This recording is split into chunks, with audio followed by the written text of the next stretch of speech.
So today's question, Chris already said, we're going to start with the buyer question. How does the negotiation process work? Yes, so we're gonna talk about making an offer, counter offers, things of that nature. So to start off, if we're ready to go there, you talk about what is a fair negotiation? What does it mean to have a fair negotiation? In the book, it talks about where both sides win, are essentially a structure, a win-win agreement. So Mm-hmm. no one's really getting taken advantage of. No one's really getting the lion's share of the deal. So Mm-hmm. There's don't no loser in a right. There's win-win no losers. negotiation. The only thing I disagree with this part. I mean, I'm disagreeing already. Um, I don't think that you should really be as concerned about structuring a win-win agreement with somebody you don't know. You don't know the seller. You don't know what their motivation is. All you know about the property that you are expressing interest in Mhm. is that it's on the market and that it's at a set price. And you know you don't even know that much about the condition of it, because it's not like the seller is saying, here is a home inspection and the Oh, I'm sorry. here's the home inspection, and so here's the home inspection, and here's everything that is wrong with the property. Mm-hmm. Here's my motivation for buying a property, so I'll give you all the details. The seller doesn't give you that, Mm-hmm. so you're at an information disadvantage when you are making an offer on the property. So in my opinion, you shouldn't take the seller into consideration when you're making an offer. I disagree with that. Well, that's fine, you could disagree. The reason I disagree with that is because one of the things we're going to talk about is the fact that I was planning on talking about this later, but you don't want to take advantage of the seller. And it's not that you care about how they feel, it's that you have to get through the process. So Right. this negotiation, this initial negotiation at the beginning of the transaction is not the only negotiation throughout the transaction. So we've seen where and again, we're gonna talk about this later when we get into like someone who's gone back and forth where people are nickel and diming right there, they're right there, like $5,000 apart. And then instead of just saying split the difference, then we're like, okay, well, I'll give you 1,000 or whatever the case may be. Where then later on down the line, we have other negotiations with the party, but now they have a bad taste in their mouth. Right. I understand what you're saying. So let's just draw this out, what Crystal's referring to. So with the negotiation process, there are multiple negotiations, right? So there is the negotiation for the contract. Mm-hmm. And then the next part you're really talking about is the inspections, Mm-hmm. right?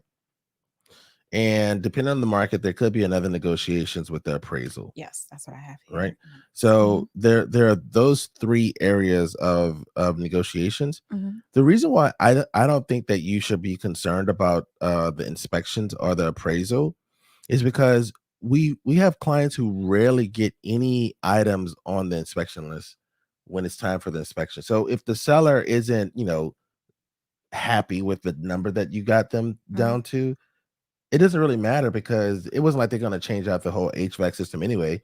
It wasn't like they're going to do a whole house paint job. It wasn't like they're going to replace the roof. We've never had buyer clients get those deals negotiated, at least in the last few years. Yeah, in the And current market. in the Yes. current market. So that's why I don't think that you should really take the seller into consideration.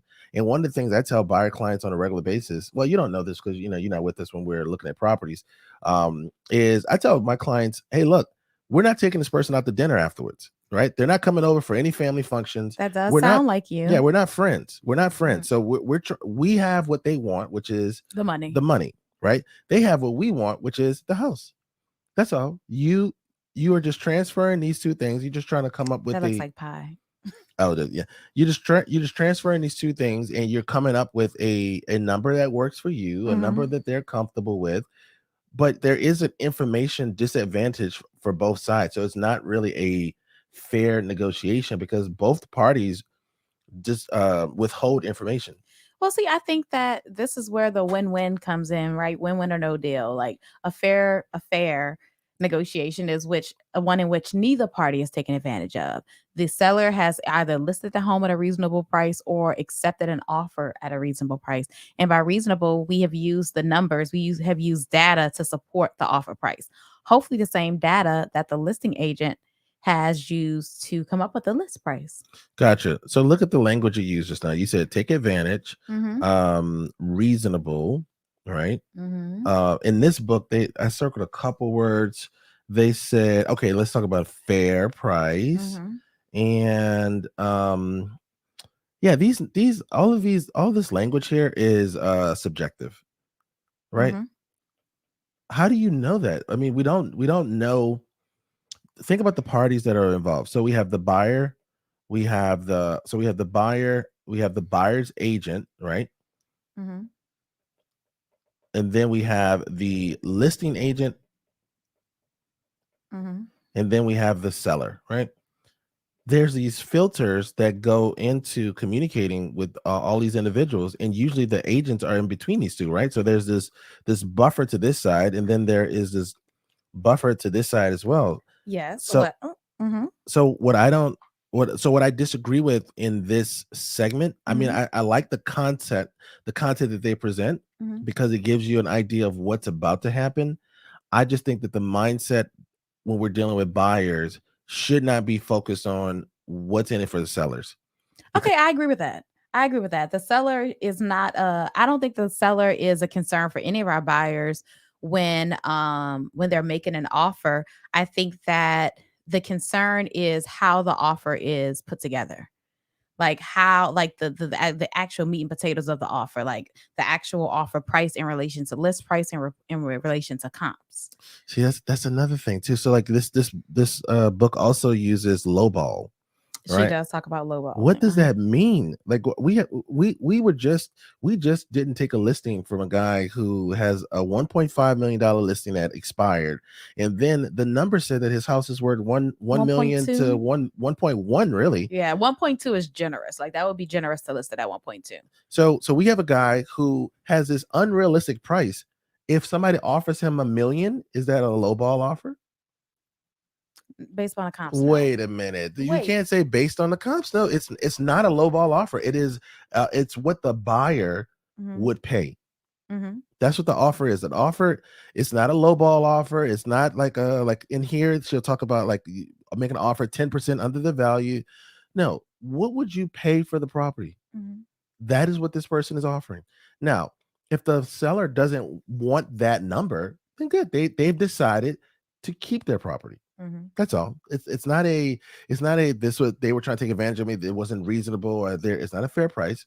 There's a buyer who says, I looked at this asset. This asset is worth X to me. The seller has to say, I'm okay with that number. And this is why I disagree with a lot of things this book talks about. In a competitive market where when the buyer is bidding over the asking price, Mm-hmm. the seller never says, you know what, man, that was an unreasonable price. That was too high. That was a high ball. We have never heard anybody say that's a high ball offer, right? That's true. We've never had a seller say that's too much money. I That's won't too, take that. oh my God, Good you're not point. doing a home inspection? That's unrealistic. You got to do a home inspection, right? You're right. You got to You're keep right. that financing contingency in place. No, the language in this book is still trying to get buyers to make it seem like they don't bring enough to the table. They are the table. Mm-hmm. They also bring value, which is the money. The seller is a prisoner in their house. They can't get out without the money. Mm-hmm. So for this book, and don't get me wrong, I know what this book is trying to say, and it's a cliche version of what the industry does to buyers, which is where they put buyers at this fear of missing out. Like, oh, you don't you want to keep the seller happy. Like, oh, like we've had sellers do dumb stuff like tell you to take your shoes off when you get in their house. Mm-hmm. I think that's absurd Mm-hmm. for me to tell my clients to take their shoes off when we're about to give them 500,000 to $2 million. Mm-hmm. So you mean to tell me I'm about to discomfort myself Well, to that's why you keep booties in your car. well, I know. I'm just saying though, this is all absurd. This is a Yes. product. If I went to Nordstrom's and I was Mm-hmm. about to get myself some Pradas or some Gucci's or some Louis Vuitton, something that was a luxury item, Mm-hmm. right? They wouldn't be saying, hey, look, take your shoes off at the door. Like, no, they get you bottled water, they get you all kind of other stuff because they're servicing you. But in Mm-hmm. our industry, we have positioned buyers to make it seem like you're doing the seller a favor. And I disagree.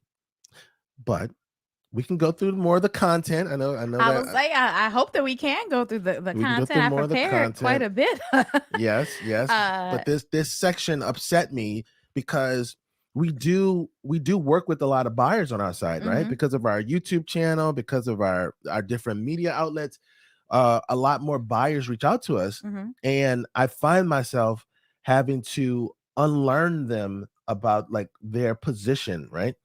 Mhm. And I feel that a lot of the fear that's associated with purchasing a house is marketed to them through real estate agents, right? Through real estate agents, through books like this, right? Where there's like, oh, like you just want to, like, Well, the next section you says you want, want to make the home seller happy. That's the very next section oh of the my book. So God, after the that's, introduction where we talk about the negotiation and making it a win-win, the next section is called the happy homeowner. ugh, So I take it you do not agree. I mean, you've already addressed the fair price. And for me, I say that's a number that's supported by the comps, and not only by the comps and the CMA, because we know that we don't rely solely on comps because we also want to see how the market is trending. right, So, but again, I guess to your point, that really isn't a fair price because if we're looking at how the market is trending now, this home that would have been worth 650 last month is now selling for 680, and the seller isn't going to say, "Well, I'm gonna sell it to you for 650." You make a valid point there. right. Also, consider this. Now, in Northern Virginia, we have been in a seller's market for quite some time, quite some time. Um, so there's this mindset that the seller's always going to get their number. The seller's always going to sell their property quickly. The buyer is kind of like in this fear mode. When the market shifts, buyers will not be putting in full price offers. Mhm. Buyers will be negotiating. Buyers will be saying, I want closing cost assistance. I want all kind of perks. I want you to leave your sofa. I want you to leave the tea. You know what I'm saying? Like Mhm. there'll be a negotiation that takes place. I think it makes sense for us to prepare buyers to negotiate, but you have to prepare them for the market that they're going into. Yes. So that is a part of the negotiation process is how much you're able to negotiate will depend heavily on the market that you're in because we've had times when we are able to ask for 10,000 below list price and, $12,000 in closing cost assistance, right? Right. But then you have a market like we've been in now, which is you're offering $30,000 above list price. You're not doing a home inspection. You're not including a financing contingency. You're really just, and you're trying to close in 14 days or 21 days, even though your lease isn't up for another 90 days. Right. So you really do have to negotiate within the market that you're in. And if you're in a seller's market, then that's going to mean that's going to look significantly different. And you know what's really interesting? It's going to look really different if you sell in a different market. Yes. That's why People you who are can't. buying in this market, Right. when it's time to, if they were to hold on to their house, like, and none of us has a crystal ball, let's say they hold on to the house for 5 years, and in 5 years we're in a buyer's market. Right. They're gonna like, oh yeah, they're gonna expect like, Yes. 4 offers, and they're gonna expect a sappy letter telling you about their three-legged dog and how they just have to live in this house because it's close to their preferred veterinarian and Right. Right. all of that. And it'll be a shock for them if they're in a market where they're like asking someone, remember a time when you would call an agent. We don't really get this too much. You would call an agent and ask if their client wanted to make an offer. Yes, because you were looking for clients because no one was making offers. That's Mhm. when we're in a market where people look at a property several times. That's where you could kind of take your time to do things. You could And actually sleep on it. So that's something I have in here is that I don't know what part of it's in here in my notes is that there's a time when you could sleep on a house. And now we're really at a time where when you see a house, most often in the current market, it's like you see a house, you decide that day. Either right, I'm making an offer or I'm not because I need to move on to the next property if I'm not gonna make an offer on this one. And it used to be like we would tell people, oh, the house you're sleeping on today, someone slept on last night. right, which I hated. I hate this manipulation tactics that we use in these people. I can't do it. Like I'm not a good capitalist because I think that education is important, but even in this book, what's missing is your first education should be what is the market doing? What is the market you're in? Because once you find out what market you're in, then you could look at the strategies that are available. But really, this book is talking about strategies before we talk about the market, which then you have people come to us and be like, oh, I'm gonna offer. Like we had a client, I think last year, who made several offers. They never bought a house, right? But they were slow to understand what market they were in, right? They kept on making offers at list price. And List we were price. like, We're like, what are you you do know that the purpose of making offers isn't making to make an offers? offer, Is to get a it's to house. get a house. Mhm. So again, my goal, well, our goal with even going through this book is to prepare people for the reality of Northern Virginia market, Mhm. right? So this book gives you a great Overview. overview and great talking points. Also, it gives you a good understanding of what potentially could happen. I think what's unrealistic is that this book positions the buyer from a position of weakness versus a position of strength, that okay, I offer something of value to the equation too, and this is my offer. Mhm. Okay, Well, what I would say to that go point ahead. is that throughout the book in different sections, she alludes to changing markets. So if you look like in the different sections, there'll be a little snippet about, well, if you're in a seller's market, this could be different. If you're in a buyer's market, it can affect you this way. So I think she doesn't necessarily do a deep dive into the different market conditions, but she does point it out. And I will say that a lot of her talking points can be repetitive. So I don't think that this is the end of this conversation about the negotiation process. I won't be surprised if we end up seeing the question rephrased 2 or 3 questions from now, where we're going to focus more on a different scenario. Gotcha. Okay, I apologize for throwing you off the loop there. It's okay. Um, You keep going because I have to figure out where we're going to go I now. mean, we could just work our way through the talking points. So we talked Okay. about why care, or why what's a fair negotiation. A fair negotiation for most people is one that's based on the comps, Hmm. right? And so a that's a great way to look at it. The comps would be comparative market analysis. So when you're looking at making an offer, your real estate agent is going to prepare you a CMA, comparative market analysis, that's going to look at the subject property and compare it to other properties. And Okay. then you make an offer on that. The problem with that, though, you should prepare yourself, is that the seller has already had a CMA performed. And sometimes on the listing side, those listing CMAs be much more liberal, whereas the buyer's CMA is much more conservative. Would you Yes, agree? absolutely. I think that a lot of times agents are going to they want to show the seller they can get the most money possible. So they're going to pick the most favorable listings, the highest sales price, even if they're slightly different, right? So that they can entice the seller to sign with them. Whereas on the buy side, you're spending, I think, a little bit more time looking at the pictures, studying the square footage, and you're trying to get as clear a picture as I worked on the CMA last night. You're trying to get as clear a picture as you can on what the comps are selling for. Like I'm going through and I'm like, the square footage on this unit seems off. Why? And I'm looking and I'm seeing that the tax data doesn't match what's in the listing. And so I think that you get more of that when you're representing a buyer than you do when you're representing the seller. Because on the sell side, again, you're trying to show them the highest list price so they choose to work with you. Where on the buy side, you're trying to figure out the actual true price so that your clients have as much information so they can decide what they want to offer. To add to that, I would say that buyers are trying to pay the least amount of money and Always. sellers are trying to get the most amount of money. So Mhm. those CMAs usually mirror the audience that they're being prepared for. That's true. All right, so then we have this section talk about well, I We think already did that. we already So did. we're going to talk about this kind of goes more into that fairly price. This is negotiating fairly. And you alluded to this earlier, which is the buffer that we have between parties. That buffer is the agents, right? So Abraham represents our buyers and the listing agent represents the seller. And the one of the ways that we keep emotion out of the transaction is by not having the buyer and the seller interact. The buyer and the seller never meet. I mean, with the way closings are now, sellers and buyers don't close at the same time. So you can go through the entire transaction without ever seeing the seller. And even if you did, conversation will be minimal.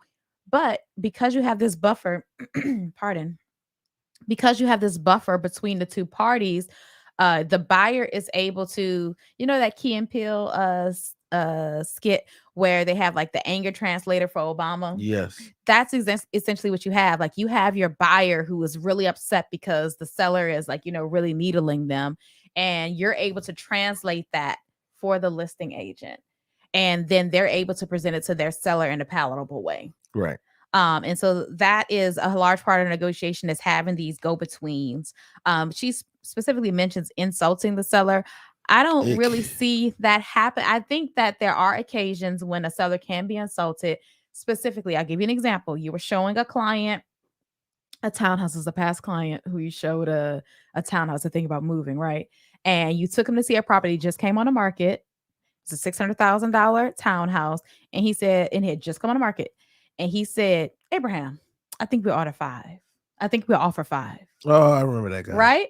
So, and this is a property that had just come on the market, and this is in this current market. This is the market that we're in right now. And that's just unrealistic, right? So there is such a thing as a lowball offer. And to that, I say two things. You can always shop for homes within your budget. And she says it's in the book. Shop for homes within your budget, or you can make the lowball offer. The thing about it is your agent has to present your offer. If your agent wants to, if you want to write an offer, your agent will write the offer, because Wait, that's I just there's one point I just disagree with. which is We should stop using lowball offer. That is not a legitimate. There's no clear definition, and it puts the buyer into this calculation mode of what is a realistic offer, what's a lowball offer. There's no such thing as a highball offer. So you're going to make an offer that is considerably lower than list price. This was almost 20% lower than list price. What is so again? What is the list price? It's just a number. Well, then why were you upset that the client wanted to make the, if you feel like, if you feel that way, then why did you say this was an unserious buyer? Excellent, excellent. What is so? If you look at what I said earlier, you have to know what market you're going in first. Then you look at your strategy. This buyer was not realistic about the market they were in. If we were in a buyer's market, then that guy's strategy would have been a good strategy. But in this market, that was a lowball offer. That's the point. Wait. The goal is to move the clients through a conversation. The conversation should be first, this is the market. And then the client has to agree. It's almost like a negotiation with themselves on what this market has in store for it, right? Because if we go back to at the beginning of the 2020 when the pandemic occurred, right? And then there were all of these multiple offers. Those multiple offers came out of nowhere. So that means that we had buyers who were in the market before the multiple offers started to occur. Those buyers were trying to make offers like they was 2 months ago. It was no longer the case. Like now, people were making $100,000 over asking price, $50,000 over asking price, taking off the home inspection. Like on the agent side, we were kind of blown away. We were like, what is going on? That was the market shifting, but the market shifts. The buyers now have to shift as well, but they have to agree to shift. A lot of buyers didn't get homes last year. Not just because we sold every home sold last year, but not just because of the inventory, also because they weren't able to make the shift into the market. So case in point, when we had buyers who wouldn't take their home inspection off of the table, right? Would you agree that that's a tough pill to swallow? With taking a home inspection off? Yes. Oh, absolutely. Now, when you say absolutely like that, it sounds like it's a no-brainer. But you would agree, though, to win, many buyers had to take the home inspection off the table. Yes. So the client that you're referencing, who looked at a $600,000 property that was in a great location, that was beautifully staged, that person was saying to us, "I don't want to win."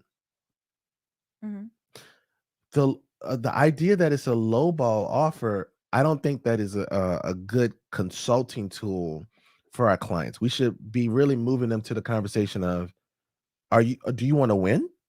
Okay, great. So if you want to win, this is the strategy that we're looking at. Versus, we shouldn't really consider the seller at all, because a lowball offer, or insulting the seller, or all these other things that this book recommends, that's trying to take the seller's perspective into consideration. You don't know the seller. Even on the buyer's agent side, we don't know the seller. We only know the agent. Now, we may have a history with the agent, but agents, we work with different clients. The clients have different perspectives. So while the agent may have had a client that was amenable to all kind of changes and stuff like that. This is a new person. Mm-hmm. So we don't know this person. So trying to move that person's perspective into your negotiation tactics, I think is a recipe for disaster in general, because it sets an unrealistic expectation on our client side as well. Because now they think, oh, we're taking the seller into consideration. What if our clients think this is a reasonable offer? And then the seller says, no. I mean, we had somebody just last year where we put a full price offer on a property that was on the market for 2 weeks, and then the person rejected our offer. Yes. And we were like, what do you do? We had to call the agent. It was like, is everything okay? Mm-hmm. Is your client crazy? Right, but the client expected more. Mm-hmm. unrealistic expectations. So that person thought we provided them with a lowball offer. Is that not? Is that That is factual. That's a real thing that happened. so? What I'm trying to say is the goal of the buyer should be to properly assess the market. Once you know what market you're in, then you look at your strategy. There's several different strategies you can take. All of them are not going to be applicable to the market that you're in. Mm-hmm. A home inspection, I mean, even right now, if you go into Vienna, some parts of McLean, some parts of North Arlington, you still are probably not using a home inspection. Yeah, and I mean, and we Falls know, Church too. I mean, Falls Church. yeah, I mean, and we expect more of that throughout the rest of Northern Virginia as we move further into spring. well, we expect it. We're professionals. I'm Mm-hmm. talking about from the client's perspective. Clients think that, oh, all of these strategies are available to me. Mm-hmm. That's not the case. Like, we have a toolbox, but And only certain tools can be used in certain scenarios. yes. Mm-hmm. So rather than saying that we don't want to offend the seller, we don't want to insult the seller, I think it makes more sense on our side when we're consulting clients Mm-hmm. that we let them know, okay, great, let's learn about the market that we're in. Once we know what the market that we're in, then these are the tools. Now, with the client you mentioned, he was unrealistic about what tools we're going to be able to use because he likes negotiating. Yes. We knew this going We in. sold him his previous property, so Yes. we know what he's like. Excellent. Okay, good. So I think that we've been Okay. All right. Well, let's continue on through the book. Next up, we're going to talk about offers and counter offers. Now, we're not seeing a lot of offers and counter offers in the in the current market. That's because right now what we're seeing a lot of is bring your highest and best. Or at least that's what, and when I say right now, I don't mean, February 22nd. What I really mean, 23rd. What I really mean is the market we've been in for like the last couple of years. Before we move on to that, I just want to touch on one more point in the negotiating fairly section. She mentions in the book about how offers are presented. But we no longer. I didn't even include that because we don't do that. We don't do it that way anymore. But if these people buy the book and they read that, then Okay. they may expect this. So the way offer is presented is usually just via communicating through the different agents, right? So your buyer's agent will sit down with the buyer, write the offer. And when he doesn't mean physically sit down either. Right, like everything is done electronically now. So most things are put together via phone call and email. Yes. People are not getting together in person. Which this book recommended, or this book said that the way you would present an offer is in person. So your agent would physically sit down with you, write the offer, and it used to be forms and stuff. You fill in the blank in front of somebody, have the person sign. It's not like HGTV either, where you're like, you submit an offer and at a coffee shop. It's not none of that. Everything's done electronically. You'll hear back when you hear back. You don't have to sit at home. Your emails go to your phone. Right. So your agent will reach out to the listing agent, find out if there are any details or anything that's important to the seller. And then that agent, sometimes agents don't reveal any information about their client because they've either been instructed to, or that's just how they were trained. Mm-hmm. So then your agent will use that information to structure your offer. Once your offer package, which will include your pre-approval letter, your offer itself, sometimes it also include us reaching out to your lender, having your lender reach out to the agent. Then that offer is electronically delivered to the listing agent. If there is a multiple offer scenario, then there is a whole series of steps that happen in that case. But just in a traditional setting, if I'm the agent, right? If I'm the buyer's agent and you're the listing agent, I work with my buyer, get the offer prepared, and then I take that package and then I deliver it to you electronically. And then you go and present it to your client. So you are the person that's presenting it, and that's what That's what has changed since this book has been written. Okay. Okay, so on to offers and counter offers. So every time an offer is made, if you make a counter offer to that, you have rejected the first offer. So, or your offer has been rejected. So if you offer $600,000 on a property and the seller changes anything, whether they change the price to 610 or they change the closing date, they change the number of days you have to do your home inspection, whatever it is, whatever has changed, they have now officially rejected your offer and have created a counter offer. And each time you go back and forth doing that, you reject an offer, you create a counter offer. So if the property is listed at $600,000 and you're offering 575, you guys are $25,000 apart. If the seller comes back at you, they have a couple different options. Of course, they can come back with a different price, but they can also just reject the offer outright, which we do see oftentimes. As Abraham said, we had a client that made a full price offer on a property last year, and the seller was like, I'm just going to reject this, no counter offer. But sometimes you'll see a seller try to figure out they want to split the difference. Or if we're $25,000 apart, we'll split it in, 12,500. Or it could be a scenario in which the seller feels like they've priced the home properly, but they don't want to reject your offer. So maybe they come down $5,000. And if that's not enough for you, you may decide, okay, well, they came down to 595. I'll go up to 585. And again, back and forth. Every time there's a counter, then you create a new offer. Um, this this is actually a scenario in which you could create some animosity between the two parties if they're going back and forth several times. Like if someone's giving 5,000 here, another person giving 5,000 there, and you're just going back and forth many times, each party kind of gets exasperated with the other party because why won't you just let me have this house? And for the seller, it's like, why won't you just come up to this price? Because for you, it's going to be just a few dollars a month. Whereas for the seller, they're like, oh, well, for me, it's $10,000, you know? And so just keep in mind when you are doing offers, every time you counter, that is going to be a rejection of the previous offer. Now, when you're countering as a buyer, just know that when you counter that offer, while they're considering your counter offer, they could get another offer from another buyer because once you reject the counter offer that they've sent you, they're free to entertain other offers. And then, so I said we'll go back and forth many times. And also, in other times when we have offer scenarios and we're going back and forth, one party will tell the other. You may have the listing agent say, tell your client come with the best and final offer, or you may have a buyer say, hey, look, this is as high as I'll go. This is my best and final offer. So don't bother countering my offer. I am offering you 590. I will not go above that amount.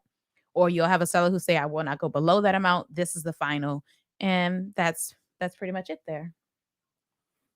Excellent. I didn't really have much to say on this section here. So the next section is Well, the we've already gone over that section, yep. so we can go into this first time home buyer tip. Just it kind of goes on what we've been talking about for the last few weeks, which is our current market, which we're in a seller's market, which means that we have more buyers than we have inventory. And so typically in those markets, you can expect to pay list price or more. That's just when you're in a buyer's market, you see more and more homes go for list price or even above list price. One thing to note about the buyer's market, seller's market conversation, Mhm. this changes geographically. So we were showing properties just last night in Potomac Shores, and there for their townhouses, they're not in a seller's market. They're not. And I mean, it's a very unique situation though. It's because, what I think it looks like is because the new constructions are selling for a similar price. So these people, I think, bought these homes 2 years ago, maybe 3 years now, because it's 2023, right? They bought them maybe 2 to 3 years ago, and now they're selling them, and they feel like they can take advantage of the market, which is the market is really high. So I'm going to make a lot of money on this. I'm going to sell it for 100 plus more than what I purchased it for. Right. But the development is still being built. And so the new builds are being sold for close to what a lot of these sellers are attempting to list their properties for. Yeah. So the sellers are unrealistic. The sellers are unrealistic. And the sellers, again, are trying to take advantage of this market where the home, they're saying, oh, well, it's $100,000 more than I paid. I should be able to get that. And what they're finding is, I think part of the problem is that we did have that lull in the fall and winter. And so during that time, the builders dropped their prices a little bit. So the builders dropped their price and it became closer to the resale price. So you have a lot of people who are like, well, why would I pay you when I can customize my home for just a few dollars more? So that I do think that that's interesting. Um, but what we're seeing in the closing is that a lot of these sellers are not getting, you know, or even just not even by what we're seeing by the days on market is that they're not getting even close. And it's not even just that it's the fall market, because some of the properties, when I looked up the history of them, some of them were listed in the spring. But again, if you can get a new construction for close to the same monthly payment, maybe it's not exactly so close dollar amount, or when you're looking at tens of thousands of dollars. But when you're a buyer and you're looking at how much your monthly payment is going to be, it's not that big of a difference. So why would I get this used house when I can get a new one? Well, I mean, that's a great question. Our clients who are probably going to make an offer on one of the resales that we saw last night were asking the same question, and you could just get it for a discount. So you could get it's the same amount of square footage, but if you buy a property that's 3 years older, Mhm. then you get it for $50,000 less, then that's what people are going to do. Because Mhm. I mean, after you live in a property, it's It's used. all used. So that's the thing, right? Is that if one of these homes was built in 2020 comes on the market 5 years from now, and one of the ones that's bought in 2023, they're both used homes. And no one's going to split hairs over the 5-year-old house and the 8-year-old house. So the resale in the future will be around, around the same, depending on the updates and the condition of the properties. It's not like they're doing something different with the ones that are being built today than what they did in the ones that are built in 2020. Mhm. I guess the point I was trying to make was the buyer seller market, balance market, those things fluctuate or they change even in the geography. So different locations have different types of markets, different property types. Because if you look at like the what's going on in the condo market, condos stay on the market longer. Mhm. So if you took somebody who's using the same townhouse single family home strategy to the condo space, those are those are two different markets Mhm. and should be treated as such. You're right. All right. And then the last thing we're going to talk about is bidding wars, which we're just going to kind of go into it just a little bit because we are going to address this in a future question. So when you have a bidding war, it's just a scenario in which you have multiple people, as you said a few minutes ago, when you have a multiple offer situation. So in that scenario, then you are going to reevaluate your offer scenario, your offer strategy, right? Yep. And so that can look like increasing your prices. That can look like shortening your closing period, changing the contingencies you include, or even just the length of those contingencies. We're not going to go into it too much in this section or in today's question because we are going to take a deep dive into it in question 41. Perfect. Perfect. And let's see, yada yada yada. So this is just about negotiation strategies. So there are a couple strategies that I think after reading this book, I think that all real estate agents should actually read this book because it kind of gives you a preview of what is to come because agents come into the market at different times and so Mhm. those different times are going to determine what strategies are available to them. So one of the strategies they introduce you to is don't be afraid to initially offer the list price or even above the list price. Again, that's going to be market specific. And then the next thing is to remove contingencies, as many as you can, or as many as you feel comfortable with. Mhm. What we found over at least the last 2 years, it takes a couple offers for people to start the process of removing contingencies. Yes. Which I mean, I think that that's perfectly reasonable. I think that even if you're not a first time home buyer, um, I think for first time home buyers, I think they're hesitant, right? To do away with some of these contingencies that they heard about in their consultation. They thought that this was going to be a part of the contract. Or someone who's purchased a home before, they're used to these things being a part of the contract. So in the current market, when you're not able to include as many contingencies, I think that it takes not getting a few homes to say, okay, to determine how aggressive you want to be. I don't think anybody wants to come out of the gate aggressive because they could negotiate against themselves in that scenario. I mean, she mentions this about paying too much for a property. Mhm. I don't understand what that means. I don't understand. How do you know you paid too much for it? There's only one of these types of You properties. pay what you would want to. You have the darn price, the price that if you found out someone else got it at this price, you'd say I would have paid that. Right. I will say it's hard for people to be aggressive if they don't understand the market. And to really understand the market, you kind of have to make offers so that you can know what is acceptable in this market. So it does take some people a couple iterations, a couple offers to start to remove contingencies. Also, I think that for somebody who has already owned a home, Mhm. when they go through the home inspection process, they already know that you have to live in the property to really understand what is wrong with the property. Mhm. And a lot of sellers in most markets are not doing major renovations because of your home inspection response. Mhm. So that means that the home inspection is just a tool to give you an idea of what is the condition of the property and to know if there's too many things that are wrong for you to move forward. So I think that that risk for first time home buyers, it's overwhelming to them to remove that home inspection. Understandable, especially after undergoing such an expensive investment, like, spending all this money on this property.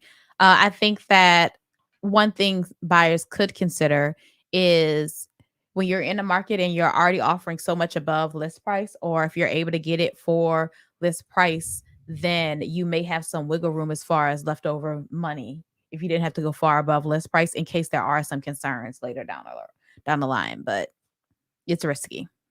The next negotiation strategy they recommend you using is make an open-ended offer. So this is one where you tell the seller, I will pay X above the lowest or the highest offer. So either that could be a dollar amount increment or that could be a percentage of increment. And we call that an escalation clause here in Northern Virginia. So, in the event that you wanted to make an offer like that, then you would include an escalation clause addendum in your sales contract.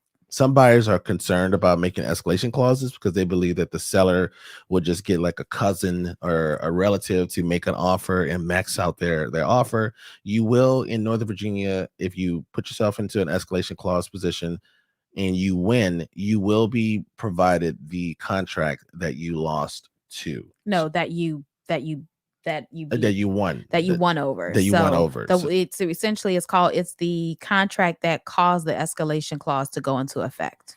So you will receive a copy of that, and you will actually need to present a copy of that typically to your broker. right. So you So hopefully that'll make you feel a little bit better about that idea. The fourth strategy that they recommend is to let their seller choose the closing time. This option really isn't as significant because most listing agents are telling you when their when the seller seller wants wants to to close. close, yes. So either they'll tell you in the agent, or they usually leave it in the agent remarks. In the agent remarks, they'll tell you how quickly they would like the seller to close and if they need a rent back, because usually rent backs are what they're really after. And then number five, the fifth strategy is to, I've never seen anybody do this, but it's to create several offer packages or offers and then just submit the one that would win in a multiple offer scenario.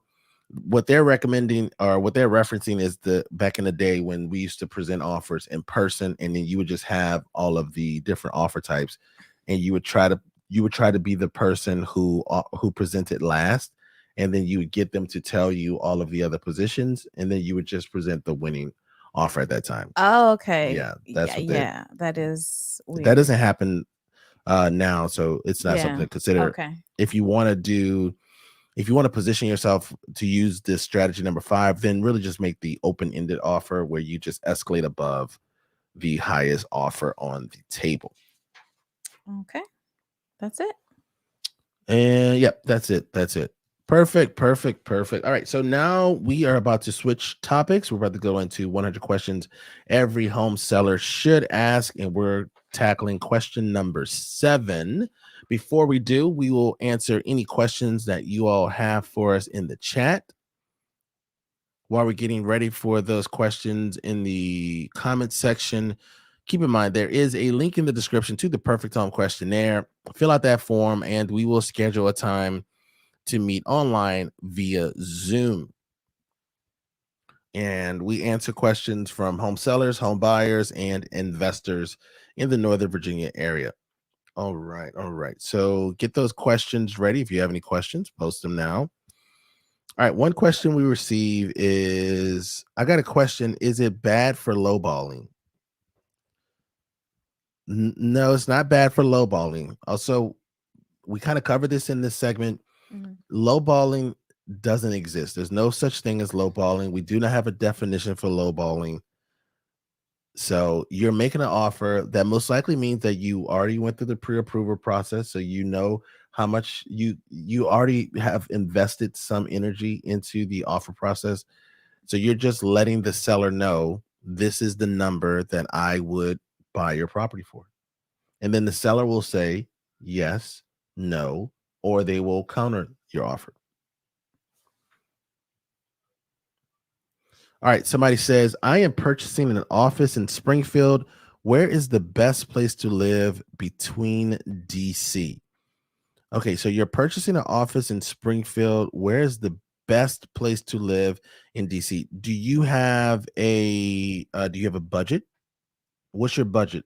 Because when you say best, also, what does best mean? Do you have kids? Do you need them to be in highly rated schools important to you? Is the walkability of the community important to you?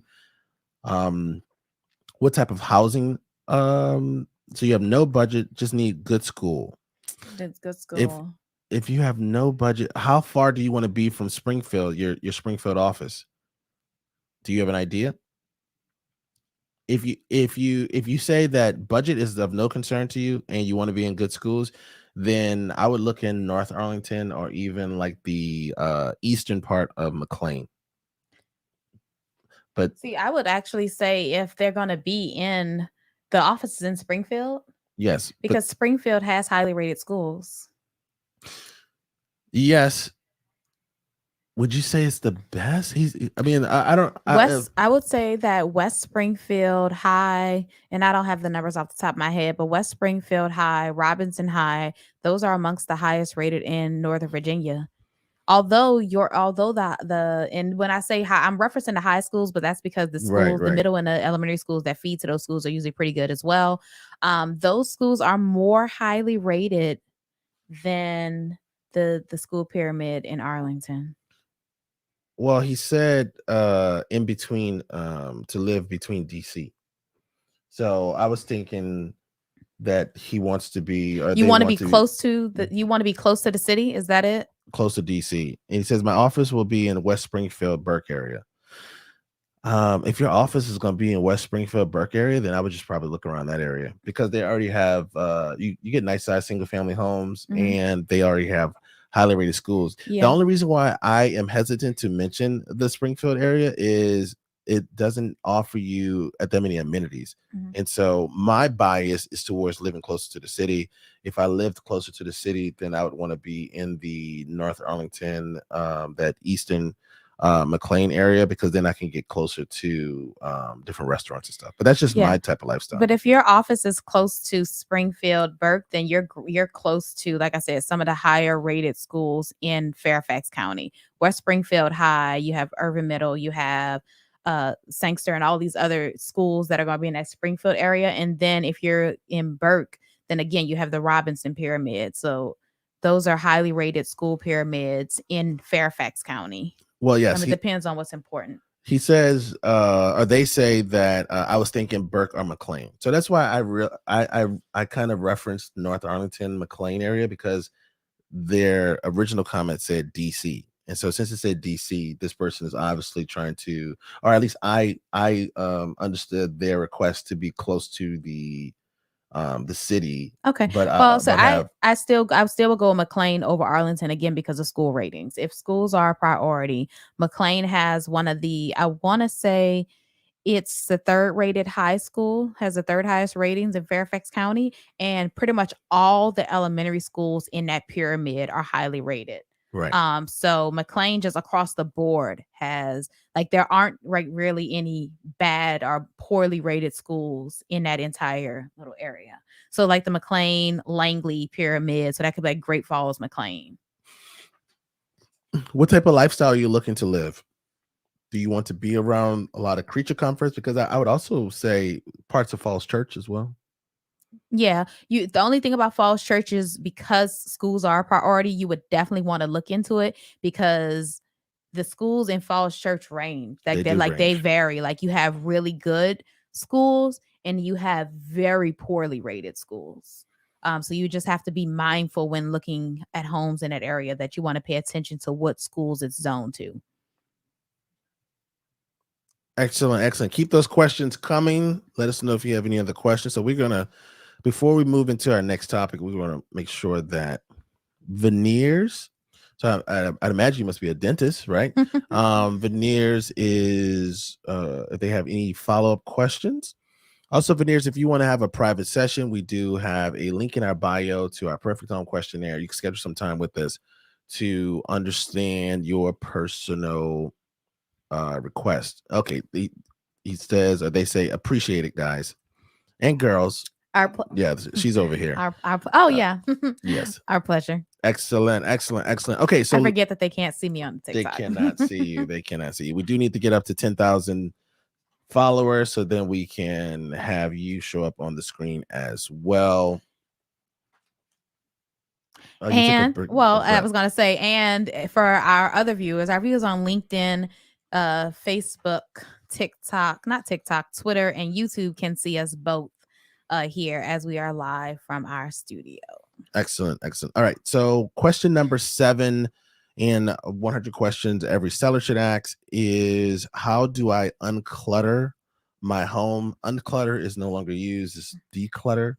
But that's what this segment is about.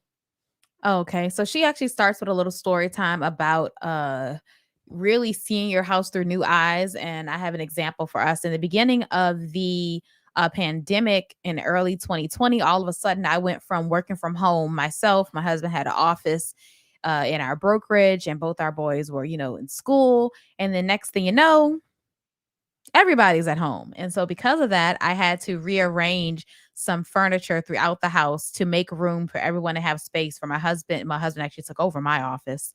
And I moved into working from the living room. And I had to have space for both the boys to be able to do their schoolwork. So I actually rearranged the furniture on the main level and removed some pieces. And I was astounded by how much space we had in our main living area. And so I to me, it makes me realize that when a lot of us move into a home, we place our furniture and then we just live like that. Like that is our bed is in the same space it has been since we moved here. Same thing for the fellas. Everything is set up in one way. And so you don't really get a chance to see your space in a different way until perhaps you're ready to sell. And then you start to move things around and you declutter and you realize that you had much more space in your home than what you thought. Right? Yes, this book has a saying that I like, which is, the concept of being a seller clashes directly with the concept of being a collector. When you live in a home, you start to collect things. When you're selling a property, the goal now is to move away from collecting items and to position it in the mind of a buyer. Yes, she spends a lot of time talking about that because she also says that homeowners masquerade as collectors, which I really like. And it's because we keep things, we get things. We talked about this in a previous decluttering video. We talked about how we get gifts, we get greeting cards, and for some reason we keep those greeting cards. We keep the gift bag that it came in. We have knickknacks all over the house, and when you're ready to sell your house, you're forced to kind of edit. And a lot of us don't spend any time editing our homes outside when we are preparing for guests or preparing to list our home. Another concept she introduces that I think is worded beautifully is, since so you're trying to envision what the buyer is going to view the property. Since that's wholly intangible, you can't possibly know what each buyer imagines his or her dream home to be. You must ready your home as if preparing a blank canvas upon which any buyer could paint the house of his or her dreams. That was beautifully said. That is beautifully said. And so typically that's going to mean clean and neutral. right? Like you want to make the space as inviting as possible. And by decluttering, we really mean just leaving in the things that are necessary so that, for starters, your photos aren't cluttered, but also so when buyers come into the home, they can envision how they will place their furniture. When you have a space with a lot of furniture, that makes it harder for the buyer to envision how they would put their where they would put their furniture.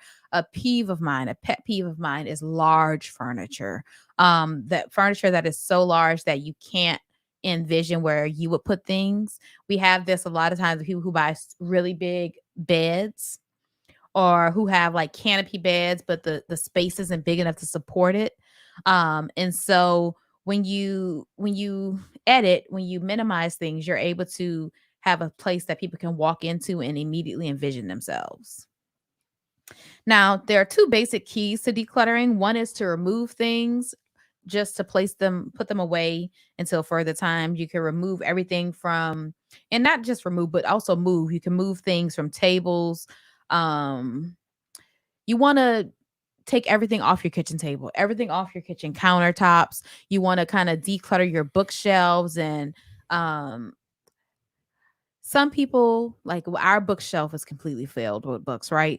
But it would look neater if we just took maybe 50% of them off. So she recommends taking all the books off your shelf. I don't know how I feel about that, but because I disagree where with. are those books going to go?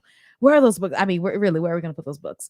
Well, she But recommends storage. So adding a storage space, or really, she says that if you haven't read the books or if you haven't done anything with the items, then just to give it away. So save yourself time and energy and money. And if you haven't used something in the past 3 to 5 years, give it away.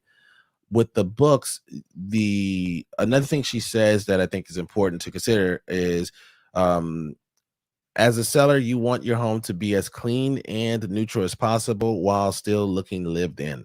So Mhm, your property still has to look like someone lives there. mhm, Imagine going into a fancy hotel and how your hotel room looks clean. It looks welcoming, but also it looks kind of sterile mhm, at the same time. So that's kind of the environment you're giving, because you want to depersonalize the space. You don't have any of your photos up. So that's why I say it looks sterile, mhm. but it also looks inviting. It looks like you could relax. It looks like you, Well, it looks like I can put my family photos up, right. because if I'm seeing your family photos, then immediately I'm thinking that someone lives here. And again, your home becomes a product, which is why it is now called the property. Now, another thing she mentions is, in addition to cleaning up, your main living area, you actually want to spend some time throughout the home decluttering. So you don't just want to clear your kitchen counters, you want to clear your bathroom counters, save for a soap dispenser. You don't, put everything in like a little caddy under the cabinet. Same thing with your shower. You don't want to have a million products in your shower. You want it to look tidy. And you also want to have it set up that way so that when you have showings, you don't have to remember to clean up. If you already have everything decluttered and put away, then it's just easier for you to leave the house at the beginning of the day and not have to think about what you left out before a showing. Now, you also want to gather, as we said, any loose family photos, get paper. If you have an entertainment center, you want to make sure that you're not leaving a bunch of things, video games, things of that nature out the on the entertainment center. We talked about this previously, where you're going to kind of weed through your closet. Not that you have to get rid of the clothes, but maybe just take some stuff out so it doesn't look so full. Again, that gives the illusion of more space. So if there are items that you're not currently wearing, items that are out of season, you can take those items out of your closet to make it look larger, but also cleaner. And then same thing with your children's artwork, um, art projects, homework, their toys, all of those things should be put away, again, to allow someone to envision themselves within the property. And if you have clothes in your closets that you haven't worn or that are too small for you, now is the time to just let that stuff go. Let that stuff go. Well, so that's her next thing. Her next thing is toss. So you want to toss the things that you are not using. So things that, as Abram said, you haven't used in the last 3 to 5 years, you may want to throw those out, store them, or give them away. So you may just get a storage unit while you're preparing your home for the market. Sometimes sellers do that. Matter of fact, many moving companies have deals where if you want to store some things with them before or while your house is on the market, and you can use their company to move, then they'll often give you a discount for storage there. So a lot of people would choose to store things because many of us have a problem with letting go.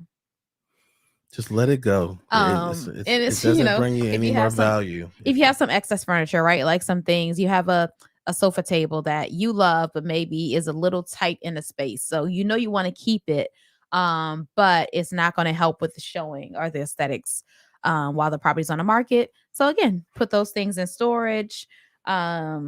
And arrange your furniture in a way that shows the space off best. Like if right now you have your furniture arranged in a way that's efficient, but it doesn't look the best.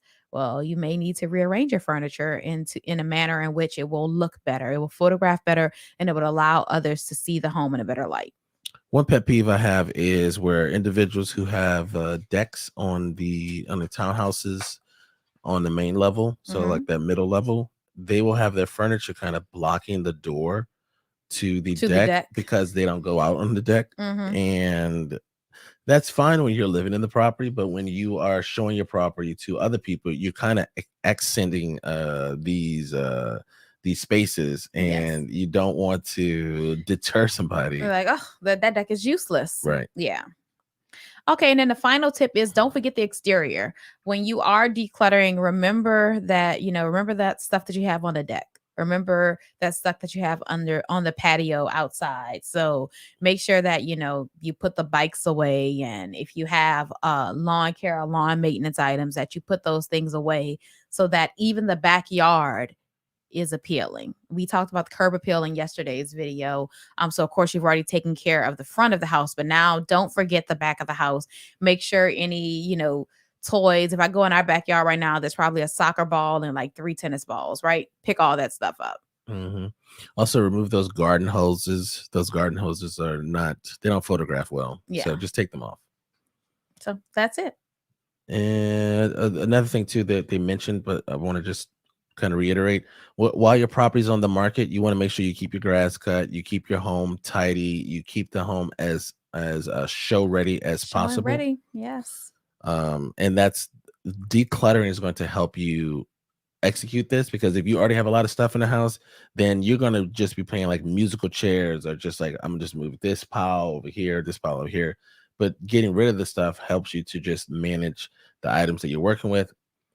Another tip is, if you're selling the house in the springtime, then get rid of all of your winter clothes and your Get rid of or put them away. put them away. Okay. Put away your winter Yes, clothes. that's what I said when you were editing your closet. Like, Mm. just kind of get rid of those things for now. Put them away. That'll make it easier for you to get ready for showings as well. So that's it. So that's question number 7. How do you declutter your home? And that was in 100 questions. Every first time not Every first time, seller, not every first. Every seller seller. should ask. All right, so we are at the end of the show, so we're going to answer a couple more questions before we get out of here. And I actually have a couple questions that I saw online on on our YouTube channel, which is Where to Live in Northern Virginia, or on our TikTok account, which is also Where to Live In no Northern VA. in Northern VA. So Alex Baby Bell asked, "Are you finding almost all sales in Northern Virginia have to waive inspections?" Unfortunately, or fortunately, we don't have this data, so we can't say what properties are not don't have an inspection Mhm. So contingency. from your experience, not yet, right? Right. Not yet. Last year, yes. Not yet this year. I will say though, 25% or almost 25% of all transactions in Northern Virginia for the month of January were over the asking price. So we could assume that those properties possibly didn't have at least a full home inspection. Mhm. So there are different types of home inspections to keep in mind. There is a full home inspection, which is what you're used to, which is where the seller anticipates you. Asking for repairs Right. or credit. But what we're seeing so far on our end is we're seeing full home inspection still. The market hasn't heated up to the point yet where, because you said 25%, I feel like that's significantly less than last year. But I think you anticipate that happening, but not yet. Right. And then the next type of home inspection is going to be one that's an option avoid only. So that's one where the seller isn't anticipating you asking for anything and you're just using the home inspection to just confirm the condition of the property. So we're going to see more of those option avoid only home inspections. And then as we move into the spring market and as competition increases, we should anticipate the number of home inspections being waived to increase.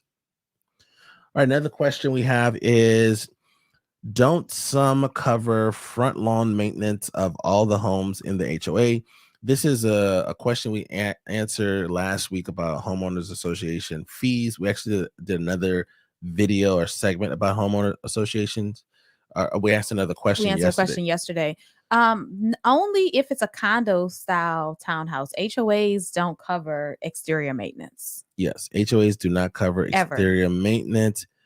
Now, I will say it's not just condo style townhouses. There are some townhouse communities where the common area is all of the land up to your front door. Now, Okay. we find that in those types of HOAs, those are usually 55 plus communities because their residents are, 55 plus, and Yes. they don't want them to have to worry about maintaining the lawn. But in a traditional HOA, they're not covering front lawn maintenance. Right. So the front lawn maintenance is your responsibility, even in HOAs. But a great question. This user asks a lot of questions, so we appreciate that. Okay. Laurel says, I saw a person bought a home in August of 2022, 5 months later, listed for rent, and now selling the home. Is that suspicious? What should a buyer consider? It's not that this behavior is suspicious. What most likely happened is an individual purchased this property and then they decided that they didn't want to live there, or they may have gotten relocated. Yeah, I mean, they could have very easily have gotten relocated. It's kind of early for them to have gone through like a divorce or something like that, but most likely some type of life plan change. And the reason why they rented the property is because they don't have enough equity to sell. So they most likely tried to rent the property to cover their mortgage payment. It wasn't going to cover the mortgage payment. And then they had a come to Jesus moment where they say, you know what, let's just bite the bullet and sell the property. And then what the buyer should consider is what the buyer should always consider, which is doing their due diligence, which is if you're interested in the property, you should do a home inspection. If you're concerned about the area, you should pass by several times a day to see if you can figure out if you can find something, or even just talk to the neighbors if you see them. But you should just do your due diligence if you have some concern about the property.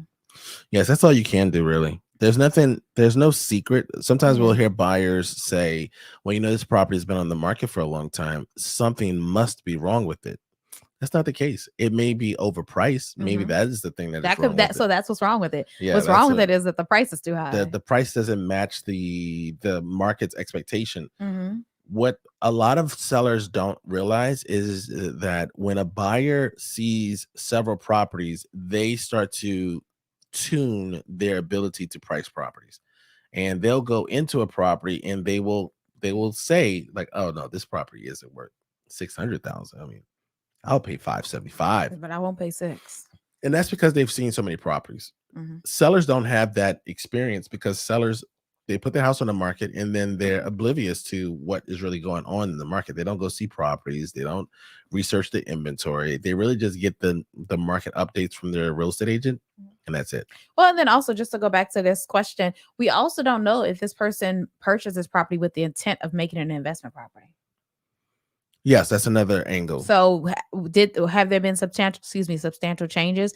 Are you able to look at the previous listings photos versus the current photos to see if they've done some work to the property?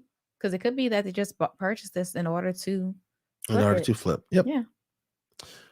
All right. I think this is the last question that I saw online on our YouTube channel, or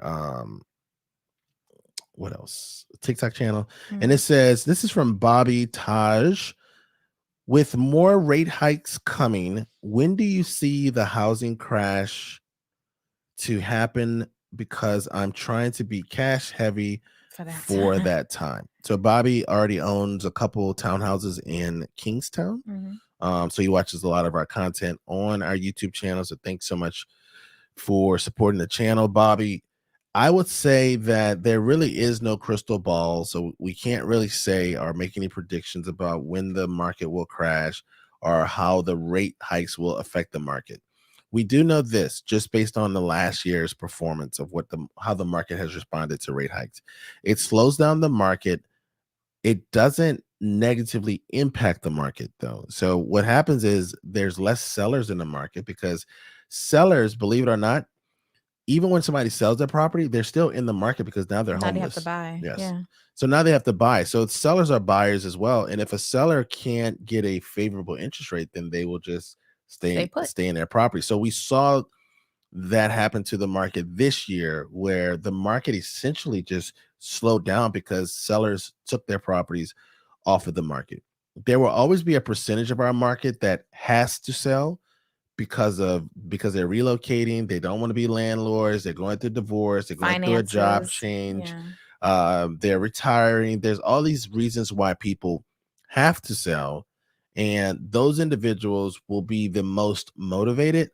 A lot of people in the previous 2 years have not had true motivation to sell. They were just taking advantage of the market. So I don't think that we're going to have a housing crash. If anything, we'll just see sales reduce drastically. Hmm. And then we will just stay in this lower sales volume.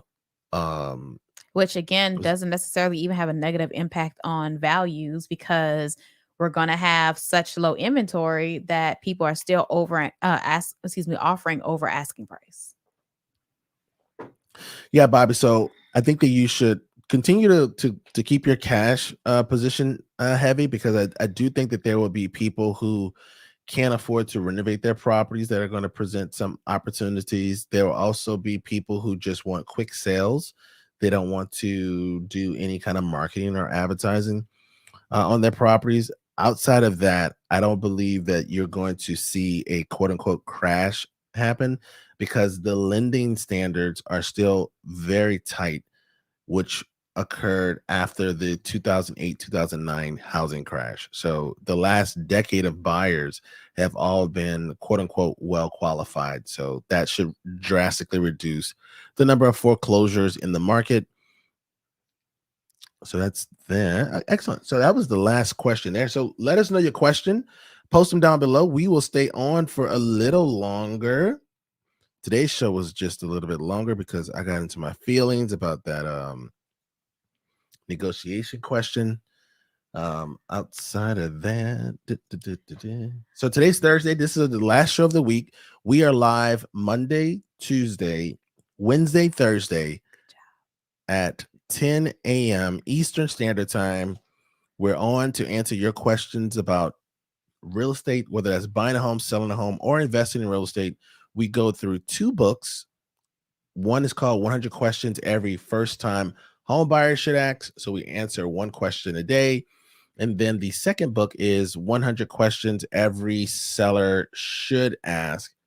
And we also go through one of those questions so we can service our viewers who are locals, who live in the area, who already have homes, and for our buyer clients as well. And to make the show much more lively, we recommend you all asking your questions too. We love answering questions in real time. It gives us a way to flex our real estate knowledge and to give you what you want, which is an answer. All right. I thought today was a good show. What did you think? How did you feel about this week? I thought this was a great week, much more doable than our previous week. I think it's pretty good. Pretty good. And we are back on next Monday. So you like this new schedule where we just do? Yes, I think one a day is better for us. I think one a day is better for us. The time works. I think we'll be able to work with this time. So very good. All right, all right. So we're gonna stay on for just a little bit longer. We'll let this song go and then the next song go, and then we will say good. Have a great weekend. What are you all plans for the weekend? I think next week for the Thursday show, we should have like a list of things for this coming weekend Okay, to thanks, give our Cynthia. things to do. Okay, very good. I will jot that down and make that happen. You know, when I say we, I'm really talking about Me. you. I'm aware. But I'm aware. but I say we to be inclusive. Yes. To include That's yourself. management talk. That is management Management talk. speak. Yes. I will get on that, sir. I will get on that. We do not have any plans this weekend ourselves. I don't think we have any. I mean, you have something with your dad's group tomorrow. I saw it in your calendar this morning. I'll still have a birthday party I'm going to on Saturday. It's in the calendar. You have a birthday party? Oh, what's this in the also from your dad's group? It's in the calendar? It is in the calendar. You must have just put it in your calendar. No, it's been in the calendar for at least 3 or 4 weeks because I had the RSVP for the event. Hey, I haven't even really looked at your weekend yet. So husband, stand up. Okay, very well. Good job in putting it in your calendar. So kudos to you. You heard the doubt in her mouth. You heard the doubt in that. There was a lot of doubt in her tone. Okay, well, very good. I'm proud of you for putting it in your calendar. Good job, Dad. You think after 14 years, brother can get herself some type of... I'm sorry, you don't usually put stuff in your calendar. There we go. You don't usually put then I have to go back in and rearrange things. But anyway, good for you. I'm glad you put it in your calendar. So you have the dad's thing tomorrow evening, and then you have... I also have my dad's group in the morning. So 7 a.m. Eastern Standard Time at the Panera Bread in Kingstowne. Come check us out if you're a dad in the area. Love to have you. Okay. So we have to find something to do with the fellas on Sunday then, because we could do something Saturday morning. We can't do anything Saturday. You have perfect home consultations on Saturday. Okay. In your calendar. So someone booked one overnight. So yeah, so Saturday's not gonna work. So Sunday it is. We'll have to find something to do with the fellas on Sunday. Gotcha. Well, I may take them to the basketball game this evening. So Hayfield. The semifinal game tonight. Is it at Hayfield? It's at Hayfield. Okay. So I may take them to that tonight. Who are they playing? Alexandria City, formerly TC Williams. Oh, okay. They've played them a lot this year. I don't know. I happened to look at the schedule with the boys recently. So okay. Well, yeah. So they're playing them tonight. And if they win this, then they're off to the state finals or state championships, whatever it's called. So yeah. So I may take them to that game tonight. We shall see. Depending on what time Abraham gets home from tennis tryouts. So cool.